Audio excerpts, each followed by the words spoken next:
Well, how many of you are sort of avid native plant gardeners here? Okay, a lot of you. Well, you may already know a lot about pruning natives. I'm going to try to make this relatively basic so that everybody can get to the same level. And there will be some time to answer questions if you need to get more details here. I'm supposed to be standing here, but that's your job, is to keep me in focus. So you just have to do that. I'm going to wander around. I can't stand still. You're going to be busy. All right. All right, let's talk about pruning. Why do you prune your plants? Well, okay, it's different on the screen here than on the screen up there, so I need your help, Steve. Why don't you stay there and you can... Okay, but can you straighten it out, because what's on my screen is different than what's up here. Oh, yes. Okay. I am technologically insecure, let's say that. All right. So anyway, why do we prune? Well, one reason is to just clean the plants up so they look better and get rid of all the dead stuff that's in there. And you'll see some examples when I show you some slides. I went around with my camera in the last month and tried to prune, take pictures of things before and after I pruned them. And you'll see that for a number of them, it's really just cleaning them up. For some plants, the reason that you prune is to stimulate more compact growth. There's some things that get very leggy, and when you prune them back a lot, then they branch out and they get thicker, and you get a nice mounded shrub instead of this big floppy plant that doesn't look very kempt. And, okay, see if that works. Nope, not yet. Now, occasionally we prune in order to make plants smaller. But let me emphasize that if you're pruning to make plants smaller, you probably don't have the right plant in the right place. I've done a lot of garden design, and I get constantly asked to come to people's yards because it's overgrown and they're spending a lot of money on gardeners who are having to cut everything back all the time. And typically most gardeners who aren't really gardeners but mow and blow guys will do that with electric trimmers, and so they end up with these little round balls, trees and shrubs that are all round balls. Well, if that's the condition of your yard and that's why you're having to prune stuff, it's because plants were planted in a spot that wasn't big enough for the mature plant. And so the only thing you can do in that situation really is either spend a lot of money and time pruning or rip it out and start over. Now, any really good landscaper will explain to you how big things are going to get and what your options are. But what I always do when I plant something is look up how big it's going to be and leave enough space around the plant so that I don't have to prune it. Because many plants actually look a lot better if they aren't pruned. And if you can lay your garden out in such a way that you don't have to do any pruning other than the things I already mentioned, which is taking out dead wood and cutting back things so they're more compact, you will save a lot of time and money. Give me a second. Are we getting there? Well, maybe. There's something going on there. There's something going on. Okay, so well, let now, me get my glasses and see what I was going to say. Okay, so now this works. Now it works. Okay, here. You're not looking at that one. Hey, there it is. Except that, it's showing that, but. Okay. All right, that's it, if that works. Now, sometimes you want to adjust the shape of the plant, and that is a valid reason for pruning. For example, I have a buckeye in my front yard, and sometimes buckeyes like mine are just a big shrub, and sometimes they're more of a tree, and you can adjust that by how you prune it. My husband is nagging me to keep pruning it up a little bit more because as it grows out, it's encroaching on the driveway, and he likes to park right on the edge of the driveway. So you can sometimes, for certain plants, adjust the shape of the plant by how you prune it. But if you're having to prune it because it's too big, then it probably is in the wrong place. Okay, any questions about that? All right. All right, let's see if this works out. Okay. Now, I want to just make sure, I know this is really basic, and you probably, most of you are going to say, I can't imagine that anybody that gardens doesn't already know this, or anybody that has a yard doesn't already know this. But I actually had a client once who thought that grasses grew into trees. So let me just say, and I know it's absolutely nuts, but she really thought that little plants this big were going to turn into trees, shrubs turned into trees if they were left to grow long enough. So an annual is something that dies down, usually in the summer here because it's dry in the summer. It blooms in the spring, it dies down in the summer, and it does not come back unless it drops a lot of seeds and it sprouts from the seeds the next year. But the plant itself does not regrow from the roots. Now, I'm not going to talk about annuals because you really don't prune annuals. You typically pull them out after they've died. I leave mine long enough for the birds to eat the seeds, but what I want to focus on is perennials. And there are a lot of different perennials. Now, strictly speaking, you could call a lot of trees and shrubs perennials. Sometimes when people say perennials, they mean what's called herbaceous perennials, which are smaller plants that tend to die back in the wintertime and then come back and grow again. But I'm going to cover all of these to some extent. Vines, grasses, herbaceous perennials, mounding subshrubs and shrubs. And by mounding, I mean that the natural shape is like a mound. Caning subshrubs and shrubs have long canes, like a raspberry has long canes. And like a camellia is a mounding shrub. And a caning shrub would be, anybody here have mock orange? You know what mock orange is? That, yeah, Philadelphus. That would be a caning shrub because it sends out long canes that droop over time. All right? So I'll talk about each of these and give you some examples. Now, when you prune, you do want to try to preserve the habit of the plant. And what I mean by that is sort of the natural way it looks. Is it a mound? Is it a big, spreading, weeping thing? You don't want to take something that is, let's say, a caning shrub that normally is going to grow up like a vase and then maybe in some cases droop over and look very, very pretty like this.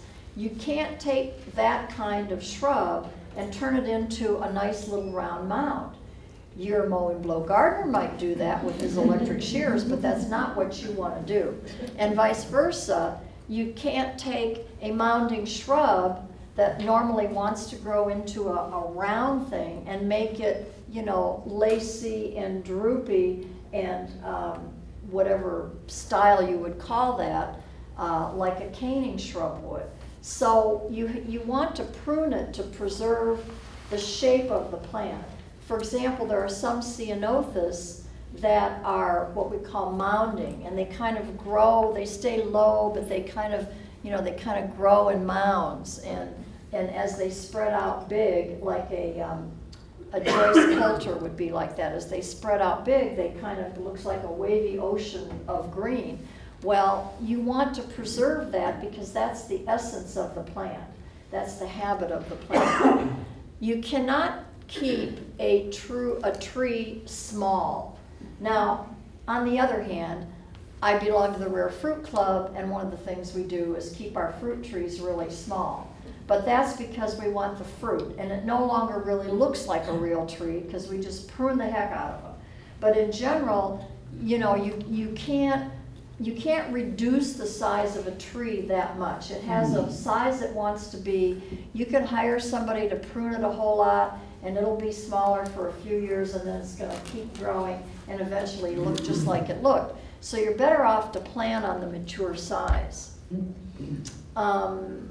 Now, occasionally, because of space limitations or just because you don't have anything to spend your time on, you will decide to do something unusual with the plant, like exfoliate it. I have a toyon, for example, in a silk tassel that are both exfoliate against a fence. And that's because I didn't have anywhere in my yard to put another bush. I have every single square inch planted in my yard because I have a lot of fruit trees, among other things. So I decided to exfoliate them. And I have the toyon flat against a fence and the garrya flat against a fence. It is not a small endeavor to prune those. You know, it takes a while to train them, and then you've got to prune them frequently to keep that shape. But occasionally you decide to do something like that. I'll show you in the pictures. I also have a ribes speciosum, which is this fuchsia flowered gooseberry, this really prickly thing that if you want to keep, you know, the wolves out of your yard, you plant this. Well, I didn't have anywhere that I had a big space that I could afford to get myself impaled every time I walked past it. So I exfoliate, and there's one right there. There's a piece of fuchsia flowered gooseberry right there. Yeah, be careful, be careful. And it's really picky. But it has these beautiful fuchsia flowers that hang in the spring, so I exfoliate that. It turns out that one's a fairly easy one to exfoliate, actually. I only have to prune it once or twice a year to do that, and I'll show it to you. Okay, now we get to the most important thing. How many people here know the difference between a thinning cut and a heading cut? Ah, a lot of you do. Okay, this is we've already had advanced pruning here. Okay, I'm going to show for those of you that don't. This is why when your mow and blow guy comes and shears your shrubs, they end up, you've seen shrubs, right, that are green on the outside and everything inside is brown, and there's just this little layer of green. Well, this is why, because he does the wrong kind of cut when you use electric scissors. There's no other way you can do it. Okay, here's a piece of a camellia, and I just grabbed this because it needed to have this cut off. It was in front of the front door. And you've got one side branch down here, and then if you look at the back of it, there's a little bit of a side branch here and a little bit of a side branch there, and then what we call the leader at the top. Now, if I were to make this shorter, ideally, if I said, well, you know, this thing is sticking out too far, ideally what I should do is what's called a thinning cut. And a thinning cut is to cut to a side branch. So I'm going to do this. There's only one chance, so you got to see this. Here's a side branch. So I could cut it right there, right above the side branch. Show the camera. Ah, right above the side branch. There we go. And that is a thinning cut. Okay, so I'm going to cut that off. Now, you see, it's still got the two side branches. Now, if I decided that that was not short enough, it's still sticking out in front of my front door, I could make another thinning cut. And that would be to cut it down here. I still have the camellia. It's still got a leader, but it's a whole lot shorter than it used to be. So that's a thinning cut, all right? Now, when you do a thinning cut, what happens is the side branch is going to keep growing, but it's a lot shorter than it was. Now, alternatively, I could do, but I generally don't want to do, what's called a heading cut. A heading cut is when you cut right in the middle of a stem, nowhere near a side branch. So if I cut this right here, I'm below the two side branches, right?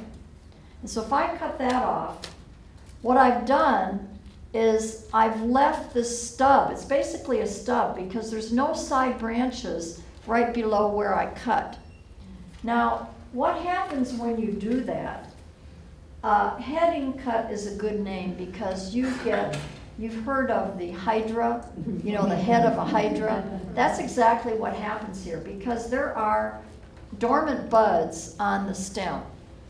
And this is true of trees, for example. It's the same story. There's dormant buds in here. And so these dormant buds are going to sprout. And not just one of them, but a whole bunch of them. And so what will happen is, in the next season, you'll have like 3, 4, 5, 10 branches coming out of the end of this. It'll look like a big hydra of branches on the end. Now, the reason that that screws up shrubs is because if somebody comes along with electric scissors and they just cut the whole shrub, almost every cut they make is going to be a heading cut because they're not even looking where they're cutting. And every one of those cuts is going to have a whole bunch of branches sprouting from it.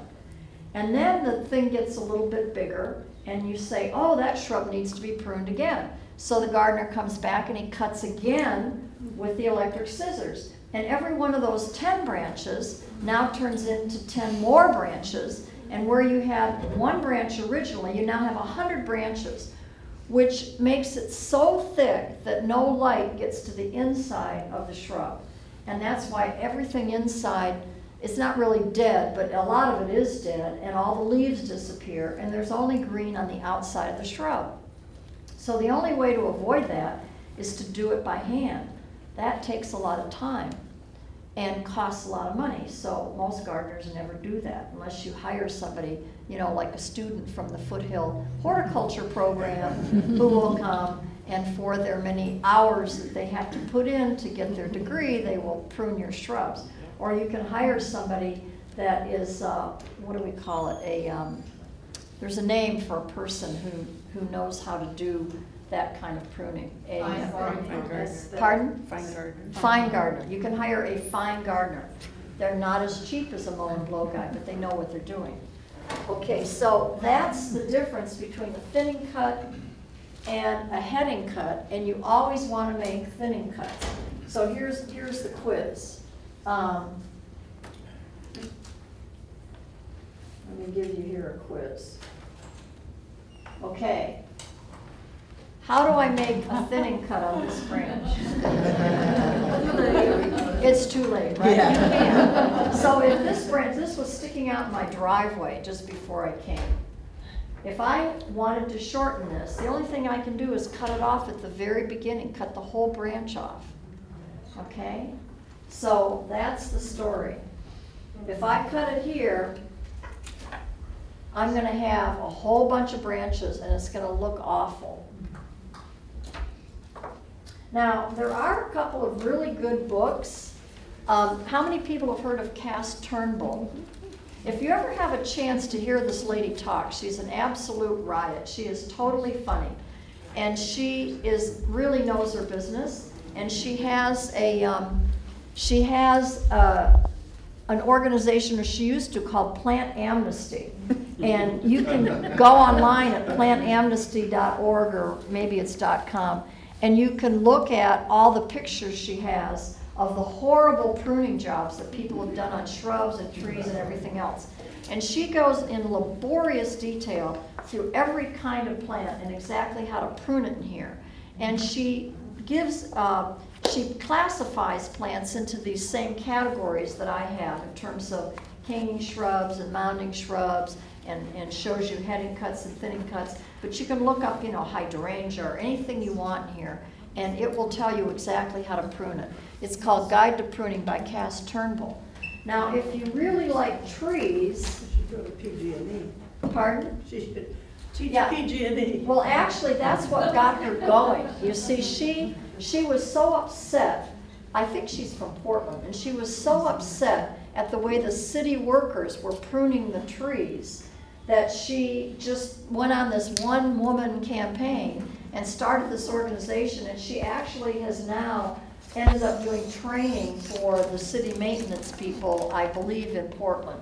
Would she come to Mountain View, please? She has been to the Los Altos Garden Club. I heard her there once several years ago. She does sometimes come to the area, but she's really funny.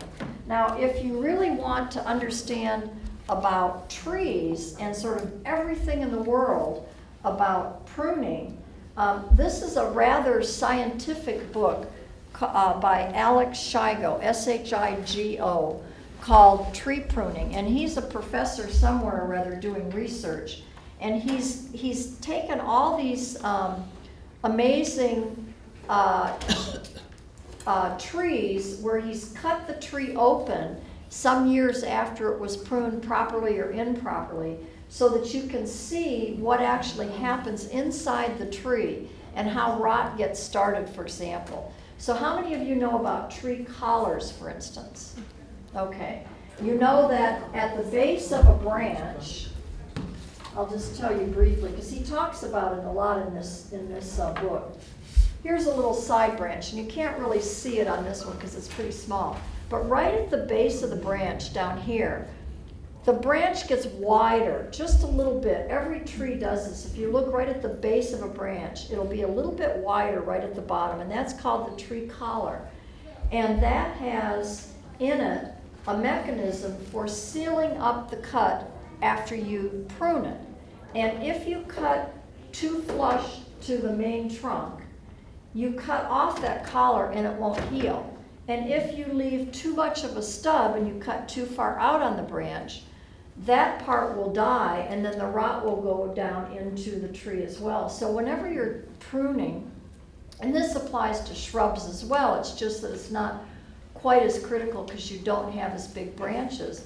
Whenever you're pruning, you want to make sure you leave the collar, the tree collar, but not more than that. And on some of your larger shrubs, you'll see that as well. If you're pruning my Buckeye, for example, which is kind of like a big shrub, it'll have these collars at the bottom of the branches. And he explains all this and shows you what happens if you cut into the collars and so forth. Okay. When do you prune? Now, most things that bloom in the spring and the summer, you're going to prune in the fall. And you can prune through the winter. I'm very late at doing many things, and I'm still pruning a little bit. I'm almost finished, but there are things that I've pruned just recently. These are all the pictures I've taken. So I leave quite a few things until the winter. However, there are things that you can't prune in the winter. For example, manzanita. You don't want to prune it when it's wet because you'll end up with fungus if you do that. It'll damage the manzanita. And there are things that because of when they bloom, if they bloom in the wintertime and you prune them in the winter or even in the fall, you're going to cut off all the flowers. So I couldn't figure out for several years why my silk tassel never bloomed. It's like, I've had this thing forever. It should be blooming. Why does it never bloom? Or I get like one thing of flowers. I finally realized that I was pruning it too late in the year and I was cutting off all the newly forming flowers because it blooms in the wintertime. So I have to prune it in the spring after it finishes blooming. So you have to kind of pay attention to when things bloom. But a lot of stuff in California, you know, we have this Mediterranean climate that's dry in the summer and wet in the winter. And so the big growth period starts when the rains come. You get all the roots growing. And then in the spring, in March and April and May, you get all this bloom. And so a lot of things are blooming at that time, and then they finish and then they're dormant for the summer. And so that's a good time to prune anything that blooms early, is to prune it in the summertime. In fact, you can prune lots of things in the summer, but there are things that I leave. For example, if it's an epilobium, the California fuchsia that's going to bloom in September, October, I'm not going to prune it in August. I'm going to prune it in the wintertime after it's bloomed. If it's an ant, even some things that are going to go to flower in let's say March, April, May, I may not prune them until the end of summer or fall or even winter if I want to leave the seeds for the birds. So I wait until the seeds are gone. Anything in the sunflower family, for example, or anything that the finches are going to like, I'll leave until the seeds are gone. But the biggest pruning season is kind of the fall and winter. But you have to be aware of exceptions. Okay? Okay, let's go through the categories of plants and take a look at how you prune them. Vines. All right, here is my morning glory. that was before it was pruned. Now, it does die back a little bit if we have a really hard winter. This year, it didn't die back very much. It just kept growing and growing. So a month ago, it looked like this. And it looks nice, but it's growing out into the walkway over here. It's growing into the neighbor's shrubs over there. It's growing over my wood pile. So something had to be done about this morning glory. Now, I have learned the hard way that you don't completely cut morning glories to the ground. I thought that was a good idea at one point, and I did it and one died. So I think maybe you can't cut them all the way to the ground. But you can see I really took this one down. It's only about 3 feet tall and half as wide as it was. And it's already completely covered in green. I did this maybe 3 weeks ago, and it's already covered in green, and it's already sending out new tendrils. So, yeah. What kind of morning glory is that? It's a calistenia, and I forget the species. It's a native, all these are natives. It's a native morning glory with little pink flowers. Okay. I think it might be macrostechia, I can't remember. But it's not the annual morning glory No, that no, people no. often think of. No, this is not an annual. This is a perennial, and you see it out when you're hiking. A lot of times along the side of the road growing up in shrubs, and it has white flowers about this big around. Yeah. Okay, here's my Rogers Red Grape. Now, I have it on the front. That's a window into the garage, which is covered with all my husband's tools behind it, which looks terrible. So I like to cover this up. Now, that's the way it looked before I pruned it. When the leaves dropped off, I found I had 2 bird nests in it. That was kind of nice. Now, what this thing does is it grows all the way up to the trellis, and when it hits the gutter, the branches kind of come out and turn over and droop down. And it's very pretty in the fall because it's like a curtain of red leaves when it all turns red in the fall. But it gets, it's growing into everything else, and you've got to cut it back. Now, a grape, you can cut it way down. You can cut it to almost nothing. But I usually don't cut it quite that far. It will come back if I do. So once in a while, if it gets really out of shape, I might do that. But this is what I did to it this year. So I thinned it way out. I let it grow to the top of the trellis because I like it when it gets to the top and the branches start to turn out and hang down in front. But I make it just wide enough to cover all that window and all of his tools behind there. Okay, grasses. Here's a mule grass. Now, let me say this about that. There's 2 ways you can do a grass. You could go in there and chop the whole thing off. I don't like to do that because it looks terrible.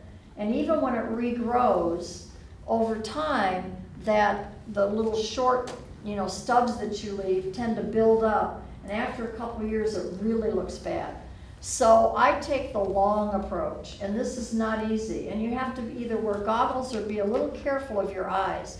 I put my gloves on, and I lean over, and I reach into the grass and then comb it and pull out handfuls of all the dead material. Now that one, you may not be able to see a huge difference because of the way the sun is between this picture and this one, but you notice there's a lot of brown in there. Uh-oh, it's not moving. I'll let him fix that. But the next picture is a lot more green. It doesn't have the brown in it. And all I do is I just reach in and you just kind of comb it. You pull stuff out and pile it up in your compost pile. So there it is, a little bit more green, fewer of the seeds on the top, and much thinner. It had a lot of thatch. Grasses will tend to flop over, and the bottom of the grass will sort of die and lay on the ground. And I pulled all of that stuff off, so it was a lot thinner and didn't have all the brown stuff.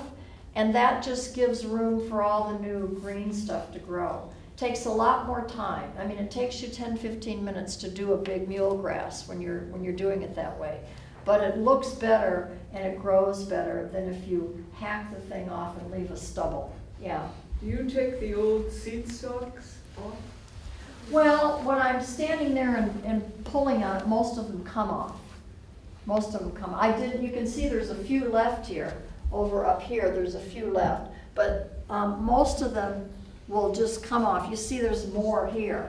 There's a whole lot more seeds. And after I just combed all this stuff out, there just wasn't as much left. And I filled up a 5-gallon bucket, jam chock full of stuff that I pulled out of one plant. And then that was like putting my foot in the bucket. Yeah. You're doing that, say, within 3 weeks from now? I just did it. Yeah. Yeah. I mean, I could have done it earlier. I'm just kind of late getting things done a lot of times. So, you know, it's like I look out there, oh my God, that tree's gonna bloom. I better get that pruned before the leaves come out. So no cutting? No cutting. On any grasses? I That's don't your cut method? any grasses, Okay. that's my method, What do yeah. you do if it doesn't want to full out? Oh, the brown stuff will always come out. It'll always come out. I mean, maybe I'm just strong, I don't know, I have arthritis in my hands, but I just get down. It's easy to comb it out. It's a little harder to pull out some of the thatch that's fallen on the ground underneath.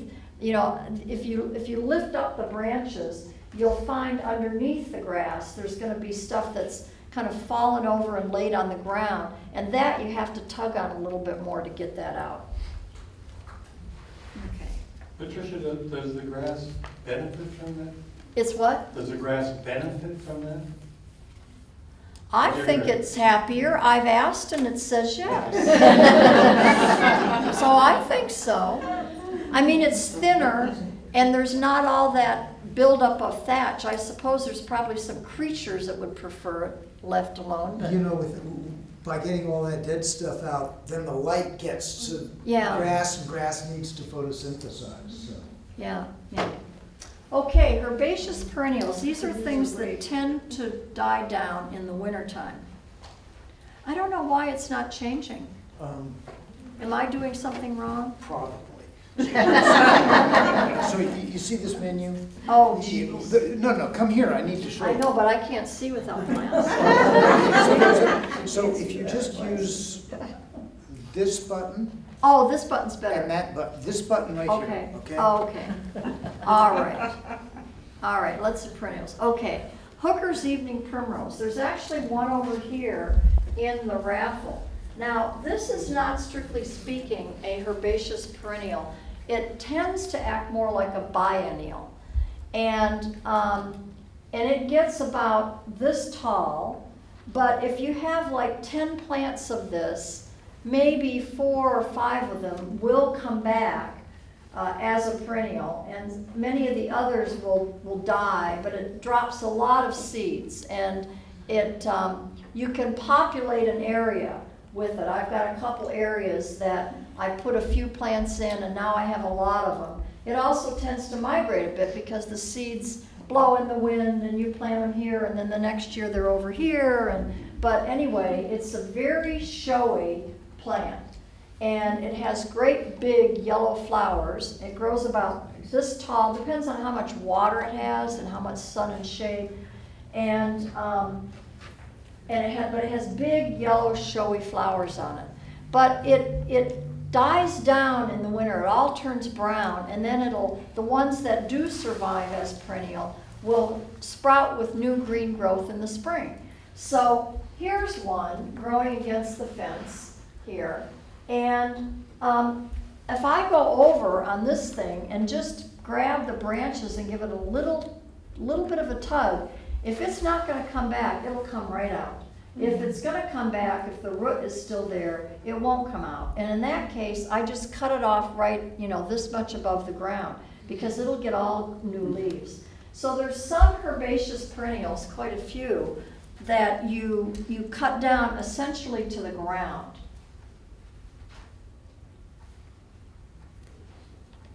Okay, here's a grindelia.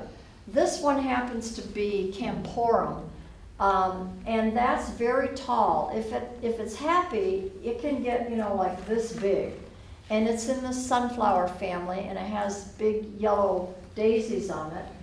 And you can see how the branches, now this is in the middle of a whole mess in my front yard, but here's one of the plants right here. Here's the new growth that's come out. You can see I'm blatant pruning. And here's last year's, well, over here. These are last year's flower branches here, and these are last year's flower branches here from a plant that's over in this area.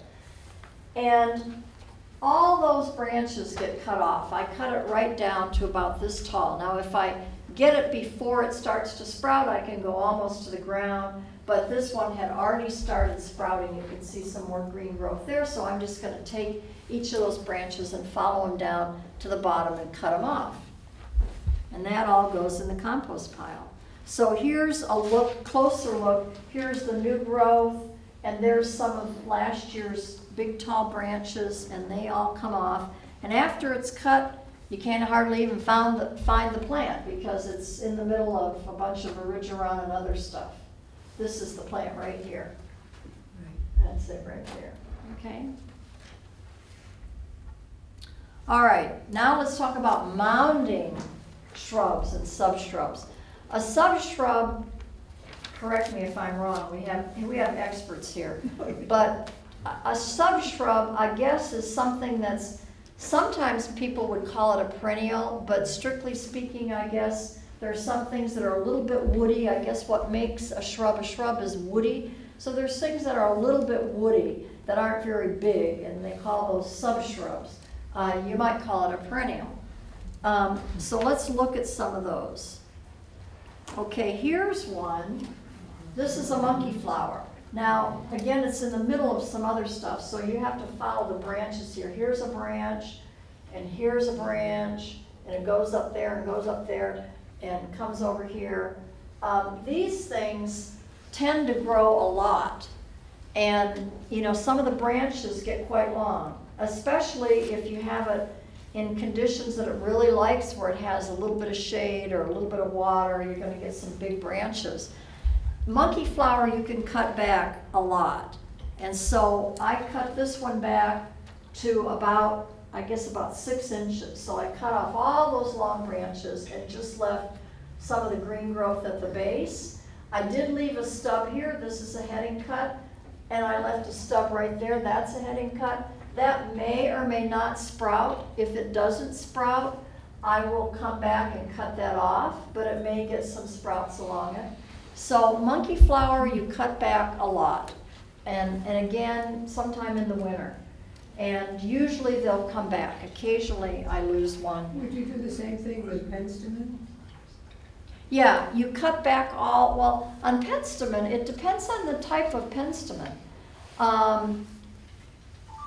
Some of them I just cut off the flowers.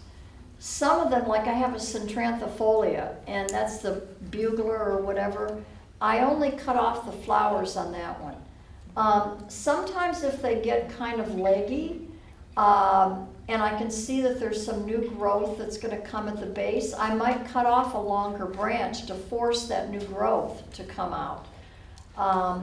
It just depends on what it looks like. Yeah. Okay, here's a blue witch, a solanum, and you can see that there's some new growth coming out, but then there's also a whole lot of branches that look pretty dead here. And so what I decided to keep it more compact and make it branch more and make it more mounding is to cut back quite a bit and only leave about this much of it, but leave most of the green growth in the middle. So this is an example of how pruning it back can force it to get more side branches and force it to get thicker. And so there it is trimmed, and that's maybe about this big now, as opposed to about, you know, this big before I cut it. And all of these side branches will grow, and it'll be more compact. Okay, here's a woolly blue curls. Now, woolly blue curls will have a certain amount of dead wood in it. So here you've got some dead branches over here and some dead branches here, And at the tips of a lot of the branches, you'll have the dead flowers from last year. So there's a lot of brown stuff on this. However, woolly blue curls is pretty precious. So I don't cut anything except the stuff that's brown on a woolly blue curls. So I take this and I start trimming all this dead stuff. Again, just carefully with my clippers, and there's what it looks like when I get done. So I've cut everything off that looked dead, and all the flowers at the tips. In fact, this is brittle enough you can just break all this stuff off with your fingers. You don't really have to clip it. Okay? So I clean those up in the fall or winter. Now here's another woolly blue curls out in the front yard, and most of it looked pretty good, but here's a branch from last year with the flowers growing up there, and so I just cut those off. There it is after I pruned it. Otherwise, I left most of what's there. Here's a fern.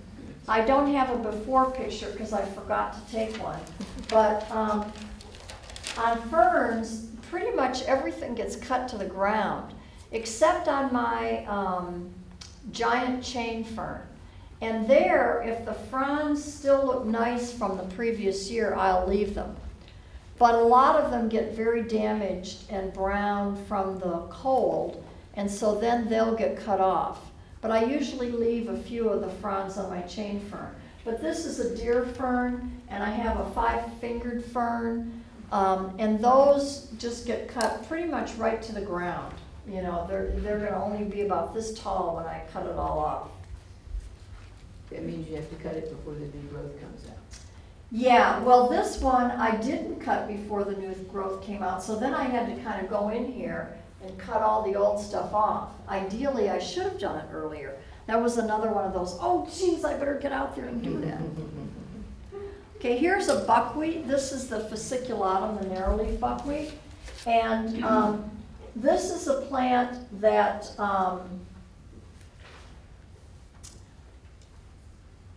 this is one that I have planted in a space that's a little bit small for the plant because I have a row of espaliate fruit trees that are about probably 4 or 5, maybe 5 feet from my back fence.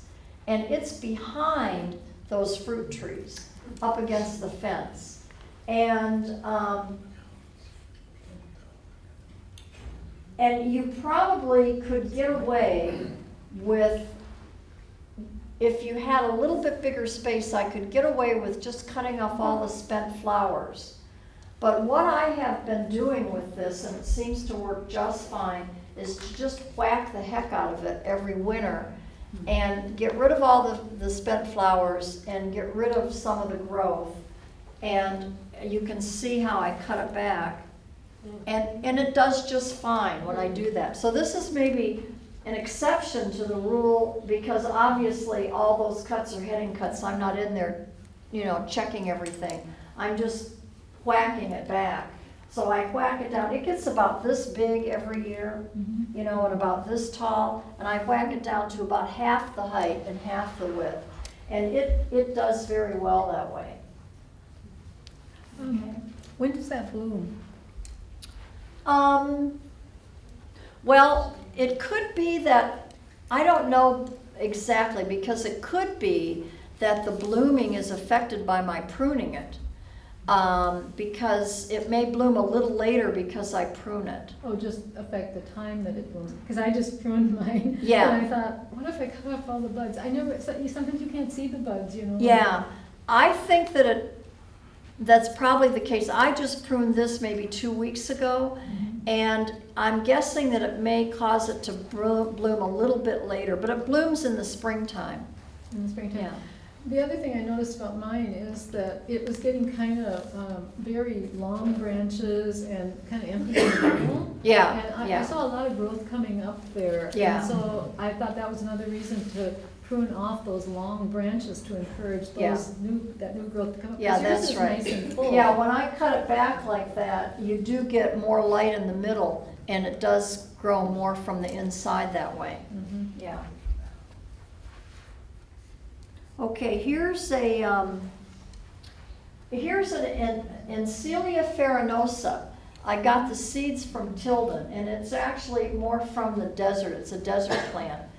And you can see what it did is it sent out these long branches here, which were covered in leaves and blooming. It was a nice big mound last year, but in the wintertime it lost a lot of the leaves, and so it's got these, some new growth here, but all these long branches that are pretty ugly. So what I did with that is I cut a lot of the branches back, and some of these branches had little side branches on them, so I'm presuming that it's gonna turn into a nice mound again. It's got a lot of new growth in the middle here, and so I think it will come back. Now I'll have to see how this does. I could have cut all these long branches back completely and only just left the new growth in the middle. I'm not sure, because I've only had this a year, how that's going to work. But we'll try it and see. And if I have to cut it back more next year, I will. Here's a Encilia californica, which a lot of times you see this as a big upright shrub. Now I had this one in a little too much shade, and so the branches got really floppy, and it's like flopped way over. And my intention was earlier this year to cut it way back and to root all of those pieces for the nursery, but I didn't get around to it. So I decided, because it has a lot of growth on the bottom, so I decided I'm just going to leave it as this big floppy thing this year, and then next year I'll do that. Next year I'll cut it way back and make it more of an upright mounding shrub and root a bunch of pieces. How far back do you think you'd do it? I'm guessing that next year I probably would have cut it maybe almost to the edge of the pot. Yeah. Yeah. I have a question about, I have one in the front yard and it's full bloom right now. It's at least 10 feet across. Yeah. Can you, long time ago, I did almost coppice it. Yeah. And I prune it back hard at least once a year. Yeah. Even in the summer, I'll prune it just because it's huge. It's so huge, And yeah. I want more growth in. Right. Is coppicing okay to do when it's a plant that's that big now? Like, and when would you do that? You know, there are plants that will take that, and then there are some that won't. And I can't really tell you what won't, because I've had some things that just upped and died, and I really wasn't sure why. But after I've done a severe pruning, they've kicked the bucket. So I can't say for sure that you could compost this, but it sounds like you've had success with it. Okay, here we have George is saying, yeah, you can compost I this think one. you can, and I think that you can root the branches. Yeah, yeah, I have rooted pieces of this, it does root. But for example, I had a silver bush lupin that I cut way back, and that did not survive. You're saying, no, that won't take it. So it depends on the plant. And I also had a dendromecan that I cut way back, and it did not like that. That thing kicked the bucket. So, it sort of depends. And when would you prune it hard? I mean, I tend to do it when the flowers, I'll just come in, prune really, probably twice a year I have to. It's just huge. Yeah, well, because I don't, if I had this plant in the ground, I wouldn't be watering it very much. I would probably do it in the late summer after it finished blooming and when it was looking pretty dead. Okay. I would probably prune it at that time, in the late summer to early, till early winter period, before it starts growing again. I just wanted to mention that I think there's a list of plants that can be coppiced in California Native Plants for the Garden by Bornstein et al. Oh, that's wonderful. She has lots of great lists, and I think there's a copy back there, right? Oh, Anyway. Fantastic. Also, the Yerba Fantastic. Buena website has a chart, maybe only about 10 plants, but at least some that can be coppiced. Oh, okay, So do you okay, get- so there's two resources. So What the is book it? by Bornstein, I think I have that book, I'll have to take a look at it. Yeah, because if it can be coppiced, which means cutting it right to the ground, then you're gonna get a much more compact plant. And that's easy, you know, as opposed to standing there and cutting every individual branch. So that's a good resource, thank you. Okay, here we've got a bush anemone. How many people have a Carpinteria? A lot of you do. One of the things you know about Carpinteria is that it gets a lot of dead leaves. And there's nothing wrong with your plant, it just does that. And there's really no way you can stop it from doing that. You just have to clean it up once in a while. You have to go out there and pick all the dead leaves off. Also, so far, mine has responded fairly well to pruning. They do tend to, when you cut them back, they do tend to branch out. So depending on where it's situated, how much sun it gets, mine is in kind of a shady location. It got a little bit leggy, so I cut it back, and it did reasonably well with that. And again, you can root pieces of this also, yeah. What time of year? I never know when to cut it. Well, I wouldn't cut it till it's finished blooming. Okay. And I would do it sometime between then and probably the fall. Because it blooms in the spring, it's gonna be kind of setting its flowers, you know, starting in the winter. So I would probably do it after it bloomed. Okay. Yeah, another question over here? Actually, sort of unrelated, I have some, mine's only been in the ground like a year, and it, of all the natives, is growing just a teeny bit, surprisingly, everything else is just ginormous. But there's also some insect that's just eating a lot of the leaves. It did, now I've got a lot of new growth, but for that first cycle, it was just taking over all the leaves, so I was wondering if anybody knew. I have no idea. Anybody know what likes to eat Carpinteria? Nope, sorry, no idea. Mine's never done that. Can I ask a question? Uh-huh. You mentioned dendromeca before. You said you would cut that back. What did you say about that? I had one that I cut back severely and it did not like it. It kicked the bucket after that. I was thinking, it also doesn't like to lose its leaves. I mean, it gets dead leaves and then they just stay there. Yeah, yeah. Is it the right thing to do to take them off? Well, you can certainly take the dead leaves off, and if you have a branch that's completely dead, you can cut that down. But I think if you start cutting into the green branches, it doesn't seem to like that. At least the one I had did not like that. Thank you. Okay. This is one of the Malacothamnus, and I've got pictures up here from two different angles. That big post there was because it was needed to be tied up at one point. There's from one side and there's from the other side. I showed you this one because it has this big branch you can't see from the other direction that's really, really low sticking out here. And the thing is it gets very big. This is the Edgewood one. It gets quite big and quite floppy, and I didn't want it to be quite so big and floppy.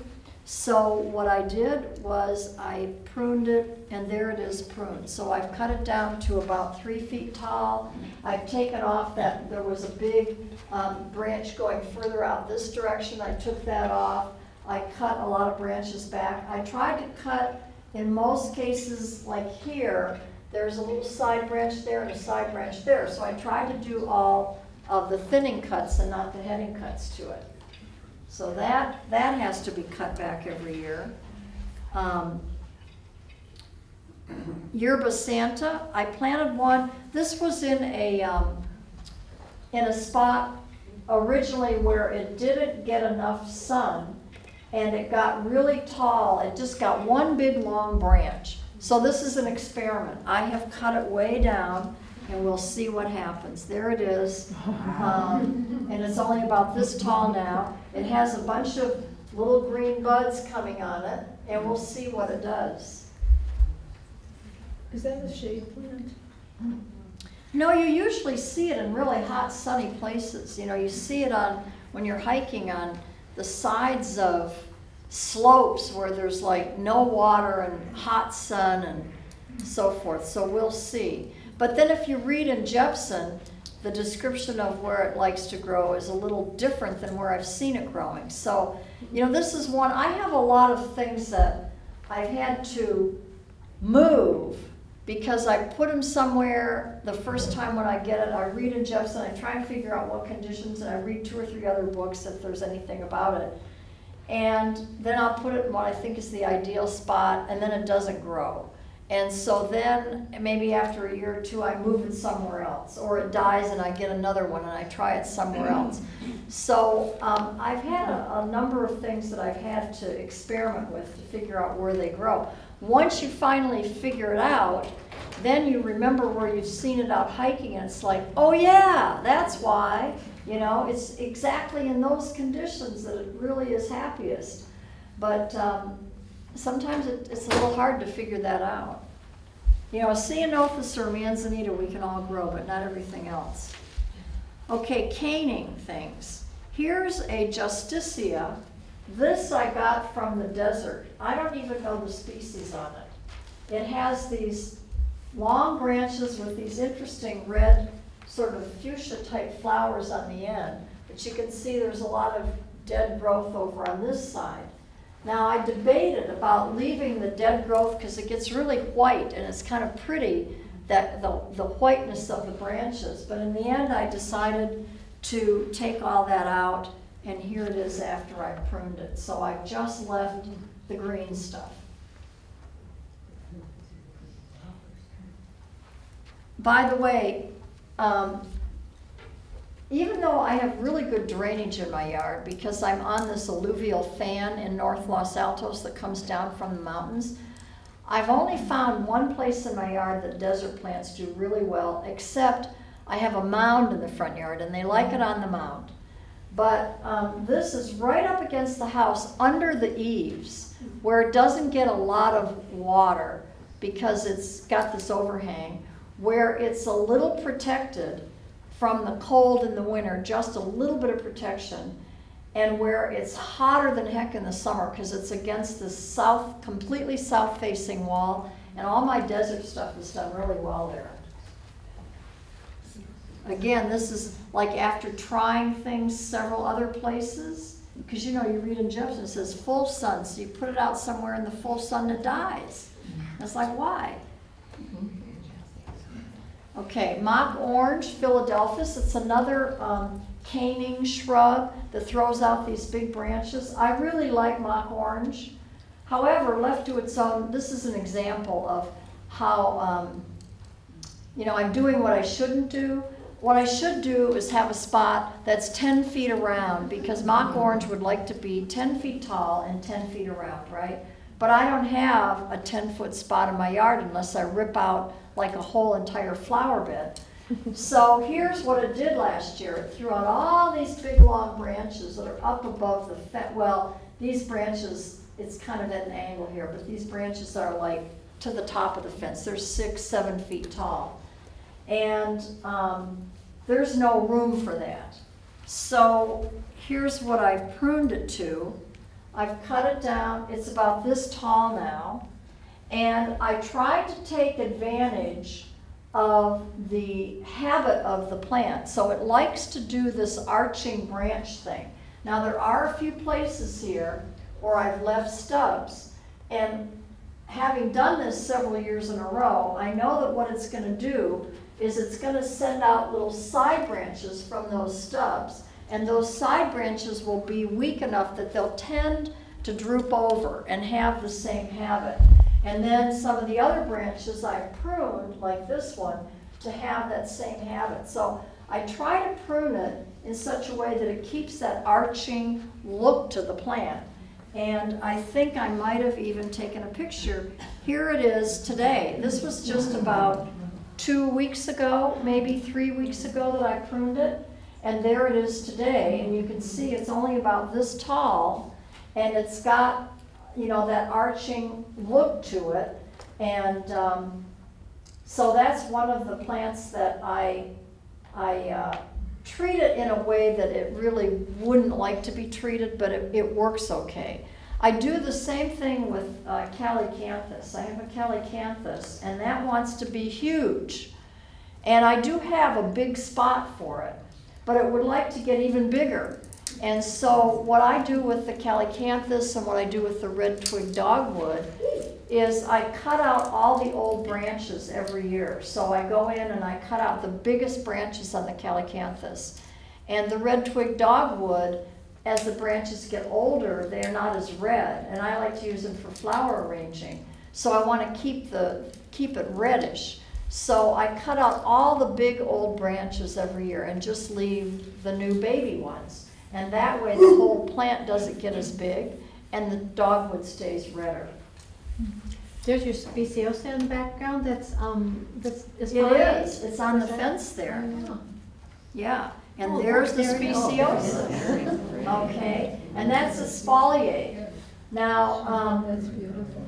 yeah, it really works very well. It works very well. And it's not that hard to do, to exfoliate this. Much easier than an apple tree. But anyway, you'll notice right in the middle here, here's a branch. This was a new branch that came up last year. And it's gone all the way up here. And it was going way up above the fence. And I didn't want it up above the fence because I wanted it to, you know, do the way the other branches have done. So I chopped it off up there last year, and then I got this hydra. You can see there's like 1, 2, 3, 4, 5 branches there from that heading cut.